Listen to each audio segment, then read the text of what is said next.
Hi മക്കളെ, ഞാൻ doctor അസ്ലക്ക്. ഈ വീഡിയോ നീറ്റിൻ്റെ ഈ വർഷത്തെ ടോപ്പേഴ്സിനോടാണ്. അതായത് സെൻട്രൽ ഇൻസ്റ്റിറ്റ്യൂട്ടായ എയിംസ്, ജിപ്മറിലൊക്കെ അഡ്മിഷൻ കിട്ടുന്ന കുറച്ച് വിദ്യാർത്ഥികളുണ്ട്. നിങ്ങളുടെ പരിചയത്തിൽ അവരുണ്ടെങ്കിൽ അവർക്കാണ് നിങ്ങൾ ഈ വീഡിയോ അയച്ചു കൊടുക്കേണ്ടത്.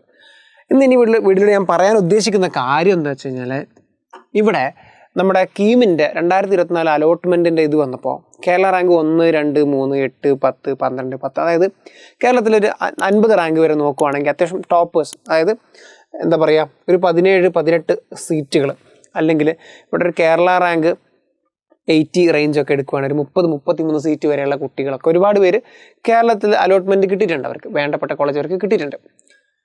ഈ കുട്ടികൾക്കൊക്കെ ഓൾ ഇന്ത്യയിൽ നമുക്കറിയാം, ഓൾ ഇന്ത്യയുടെ PDF നോക്കുകയാണെങ്കിൽ എയിംസ് ഇപ്പം കേരള റാങ്ക് 60 എന്നൊക്കെ പറയുമ്പോൾ എയിംസ്, പട്നയൊക്കെ കിട്ടുന്ന റാങ്കാണ്. കോഴിക്കോട് മെഡിക്കൽ കോളേജിന് ഓപ്പൺ സീറ്റ് ക്ലോസ് ചെയ്തിരിക്കുന്ന ഓൾ ഇന്ത്യ റാങ്ക് 1139 1139 എന്നൊക്കെ പറയുമ്പോൾ ഓൾമോസ്റ്റ് വരുമ്പോൾ ഇതിലൊരു 64-65 കേരള റാങ്കൊക്കെ കിട്ടിയ വിദ്യാർത്ഥിക്കാണ് ഓൾമോസ്റ്റ് കേരള കോഴിക്കോട് മെഡിക്കൽ കോളേജൊക്കെ ഓൾ ഇന്ത്യയിലൂടെ കിട്ടുന്നത്. അതായത് ഇതിലൊരു 69 എന്നൊക്കെ പറയുന്ന സ്കോർ. നമ്മളിത് നോക്കുവാണെങ്കിൽ കേരള റാങ്ക് 69 എന്നൊക്കെ പറയുമ്പോൾ ഓൾമോസ്റ്റ് ഈ ഒരു റേഞ്ചിലുള്ള തിരുവനന്തപുരം കിട്ടുന്ന കുട്ടികൾക്കൊക്കെ എന്താണ് ഓൾ ഇന്ത്യയിലൂടെ തന്നെ ഈ ഒരു കോളേജുകൾ അവർക്ക് കിട്ടിയിട്ടുണ്ടാകാം. എനിക്ക് ഈ കുട്ടികളോടൊക്കെ പറയാനുള്ളൊരു കാര്യം എന്താ വെച്ചാൽ, ഈ കുട്ടികളെന്ന് പറയുമ്പോൾ 100 വരെയുള്ള 180-90 വരെയുള്ള കുട്ടികൾ എനിക്ക് പറയാനുള്ളത്, കൺഗ്രാജുലേഷൻസ്, നിങ്ങൾ വളരെ കഷ്ടപ്പെട്ടാണ് നിങ്ങൾക്കത് കിട്ടിയത്. ഓൾ ഇന്ത്യയിലൂടെയും കേരളത്തിലൂടെയും നിങ്ങൾക്ക് ഇഷ്ടപ്പെട്ട കോളേജ് എടുക്കാനുള്ള പൂർണ്ണ അധികാരവും സ്വാതന്ത്ര്യവും നിങ്ങൾക്കുണ്ട് എന്നതാണ് ഒന്നാമത്തെ കാര്യം. ഇനി ഞാൻ പറയുന്ന കാര്യങ്ങൾ കേൾക്കുക. ഓൾ ഇന്ത്യയിലൂടെ നിങ്ങൾക്ക് സെൻട്രൽ ഇൻസ്റ്റിറ്റ്യൂട്ട് കിട്ടുമെങ്കിൽ നിങ്ങളത് എടുക്കണം.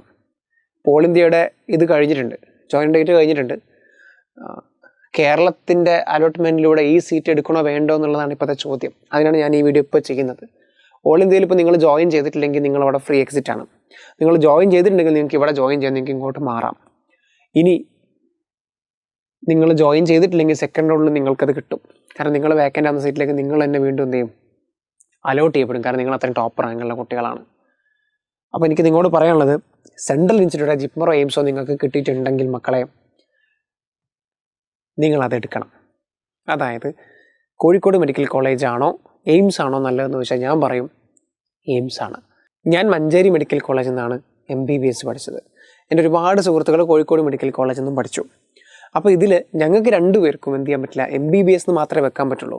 പക്ഷേ എയിംസ് ഡൽഹി ആണെങ്കിലും റായ്പൂർ ആണെങ്കിലും പട്നയാണെങ്കിലും ഭുവനേശ്വർ ആണെങ്കിലും MBBSൻ്റെ കൂടെ നിങ്ങൾക്ക് എയിംസ് എന്ന് ചേർത്ത് നിങ്ങളുടെ ബോർഡിൽ വെക്കാം. ലൈഫ് ലോങ് ബ്രാൻഡിങ് ആണ്, അതിന് ഭയങ്കര ഇമ്പോർട്ടൻസ് ഉണ്ട്. 2, നിങ്ങൾ പഠിക്കാൻ പോകുന്നത് ഇന്ത്യയിലെ ഏറ്റവും പ്രീമിയർ ഇൻസ്റ്റിറ്റ്യൂട്ടിലാണ്.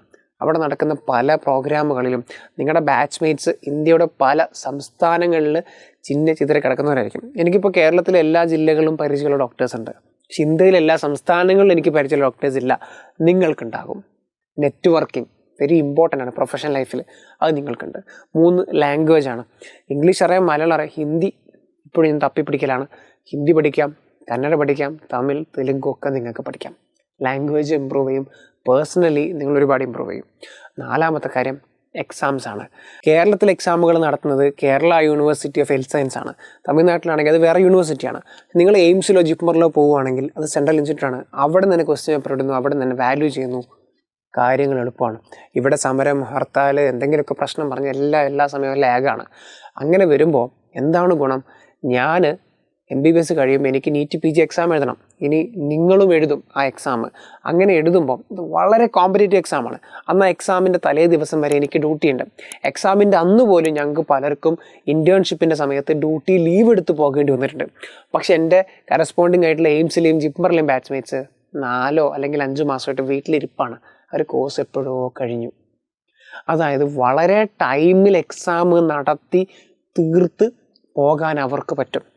2018 MBBS കഴിഞ്ഞിട്ടും 2024 ഓഗസ്റ്റ് വരെ എനിക്ക് എൻ്റെ ഗ്രാജുവേഷൻ വെയിറ്റ് ചെയ്യേണ്ടി വന്നു. 1 കൊല്ലം പോലും ഞാൻ തോൽക്കുകയോ നഷ്ടപ്പെടുത്തുകയോ ചെയ്തിട്ടില്ലെങ്കിൽ പോലും എനിക്ക് അത്രയും വെയിറ്റ് ചെയ്യേണ്ടി വരുവാണ് എൻ്റെ ഗ്രാജുവേഷൻ അല്ലെങ്കിൽ എൻ്റെ ഇൻറ്റേൺഷിപ്പ് കഴിയാൻ വേണ്ടിയിട്ട്. അപ്പോൾ അത്രയും ലാഗ് അവിടെ ഉണ്ടായിട്ടുണ്ട് എന്നുള്ളതാണ്. അപ്പോൾ നിങ്ങൾ മനസ്സിലാക്കേണ്ടതാണ്, നിങ്ങളുടെ പ്രൊഫഷണൽ ലൈഫിൽ വളരെ പെട്ടെന്ന് തന്നെ എക്സാം നടന്ന് വളരെ പെട്ടെന്ന് തന്നെ നിങ്ങൾക്ക് എന്ത് കിട്ടും, റിസൾട്ടുകൾ കിട്ടും. അപ്പോൾ ലൈഫ് ലോങ് ബ്രാൻഡിങ് ഉണ്ട്, പേഴ്സണൽ ഡെവലപ്മെൻ്റ് ഉണ്ട്, എക്സാമുകളുടെ കാര്യം വളരെ പക്കയായിരിക്കും. 4ാമത്തെ കാര്യം എന്താണെന്നറിയോ, മോസ്റ്റ് ഇമ്പോർട്ടൻറ്റ് തിങ് എന്താണെന്നറിയോ, നീറ്റ് PG എക്സാം വളരെ ഇമ്പോർട്ടൻ്റ് ആണ്. നിങ്ങളുടെ പ്രൊഫഷണൽ ലൈഫിൽ അത് വളരെ ഇമ്പോർട്ടൻറ്റ് എക്സാമാണ്. ഞാനിപ്പോൾ എക്സാമിന് പ്രിപ്പയർ ചെയ്യാണ്, നിങ്ങളും ഇനി പ്രിപ്പയർ ചെയ്യും, നിങ്ങളും അതിനു വേണ്ടി പഠിക്കും. ആ സമയത്ത് ഇൻറ്റേൺഷിപ്പിൻ്റെ സമയത്ത് എനിക്ക് പഠിക്കാൻ ഭയങ്കര ബുദ്ധിമുട്ടായിരുന്നു. കാരണം എനിക്ക് ഡ്യൂട്ടി നോക്കണം. കേരളത്തിൽ അത്യാവശ്യം എല്ലാ മെഡിക്കൽ കോളേജും നല്ല തിരക്കുള്ള ഹോസ്പിറ്റൽസ് തന്നെയാണ്. എയിംസിലും ജിപ്പറിലും തിരക്കില്ല എന്നല്ല, അവിടുത്തെ ഒരു ട്രെൻഡ് എന്ന് പറയുന്നത് അധിക സാറുമാർ പോലും ഹൗസ് സർജന്മാർ, അതായത് നമ്മൾ MBBS പഠിച്ച് 4 കൊല്ലം പഠിച്ചു കഴിഞ്ഞ് 1 വർഷം ട്രെയിനിങ്ങിന് അവിടെ ഇരിക്കുമ്പോൾ, അതായത് നീറ്റ് PG നമ്മൾ ആദ്യമായി എഴുതുന്ന വർഷം നിങ്ങളെ പഠിക്കാനുള്ള ഒരു ഫ്രീഡം നിങ്ങൾക്ക് അവിടെ ഉണ്ട്. കുറച്ചുകൂടി റിലാക്സ്ഡ് ആണ്. ഇതെൻ്റെ ഫ്രണ്ട്സ് എന്നോട് പറഞ്ഞാണ്, എയിംസിലും ജിപ്പറിലെ ഫ്രണ്ട്സ് പറയാറുണ്ട്, ഉച്ചയൊക്കെ ആകുമ്പോഴേക്കും നമ്മൾ ഫ്രീ ആവും, നമുക്ക് വേണമെങ്കിൽ നമ്മൾ ഡെഡിക്കേറ്റ് ആണെങ്കിൽ നമുക്ക് ഇരുന്ന് പഠിക്കാനുള്ള സമയമുണ്ട്.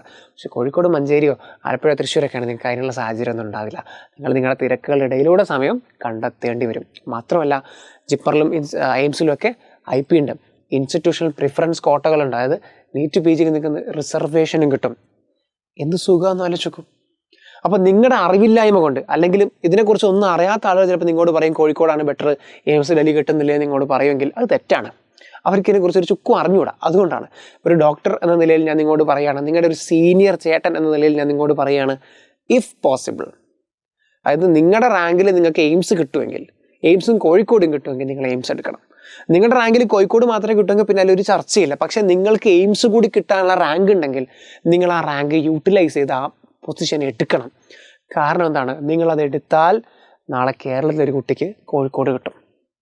അതായത് നിങ്ങൾക്ക് എയിംസും കോഴിക്കോടും കിട്ടാനുള്ള സാഹചര്യം ഉണ്ടായിട്ടും നിങ്ങൾ എയിംസ് എടുക്കാതിരുന്നാൽ നിങ്ങൾക്ക് കോഴിക്കോട് കിട്ടും, നോ പ്രോബ്ലം. കാരണം നിങ്ങളുടെ റാങ്കാണ്, നിങ്ങൾക്ക് എന്തും എടുക്കാനുള്ള അധികാരമുണ്ട്. പക്ഷേ താഴെ നിങ്ങൾ എടുത്താൽ കോഴിക്കോട് കിട്ടുമായിരുന്നൊരു കുട്ടിയുണ്ട്, ആ കുട്ടിക്ക് ആ ചാൻസ് പോകും.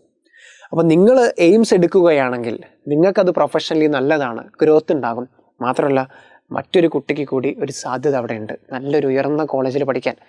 ഒരു കുട്ടി, ഞാൻ പറഞ്ഞില്ലേ, നിങ്ങളത് എടുത്തില്ലെങ്കിൽ നിങ്ങൾ കോഴിക്കോട് എടുക്കുന്നു, നിങ്ങളുടെ ബാക്കിലുള്ള കുട്ടി വേറെ എടുക്കുന്നു, ഏതോ ഒരാൾക്ക് അഡ്മിഷൻ കിട്ടാതെ പുറത്താകുന്നു. അപ്പോൾ ആ ഒരു ചാൻസ് ഉണ്ട്. അപ്പോൾ ഞാൻ പറഞ്ഞ പോലെ ഈ ടോപ്പേഴ്സിന് ഒരു ഓപ്പർച്യൂണിറ്റി ഇപ്പോൾ ഉണ്ട്, നിങ്ങളൊരു തീരുമാനം എടുക്കണം. പിന്നെ ഒരു കാര്യം, ഈ ഒരു തീരുമാനം അവരുടെ തീരുമാനമാണ്. ഇത് കേട്ട് വേറെ ആരും അവരോട് ഇതെടുക്ക് എന്നൊന്നും പറയാൻ നിൽക്കരുത്. കാരണം അവർക്ക് വെറുതെ കിട്ടിയ റാങ്കല്ല, അവർ കഷ്ടപ്പെട്ട് പഠിച്ച് അവർക്ക് കിട്ടിയതാണ്. അപ്പോൾ അത് എടുക്കണോ വേണ്ടേ എന്ന് തീരുമാനിക്കേണ്ടത് അവർ മാത്രമാണ്. ഇതൊരു റിക്വസ്റ്റാണ്, നിങ്ങളിതൊന്ന് കൺസിഡർ ചെയ്യുക, ഇതിനെക്കുറിച്ചൊന്ന് ചിന്തിക്കുക. ഇപ്പോൾ നിങ്ങൾ ചിലപ്പോൾ ഓൾ ഇന്ത്യയിൽ ഓൾറെഡി ജോയിൻ ചെയ്തിട്ടുണ്ടാവും. അപ്പോൾ ഇനി കേരളത്തിൽ ഇത് എടുക്കണോ, അവിടെ പോകണോ, എയിംസ് പട്നയാണ് അല്ലെങ്കിൽ എയിംസ് റായ്പൂറാണ്. ഇപ്പോൾ കേരള ഒരു റാങ്ക് 65 എന്നൊക്കെ പറയുമ്പോൾ എയിംസ് റായ്പൂറൊക്കെ കിട്ടുന്ന റാങ്കാണ്.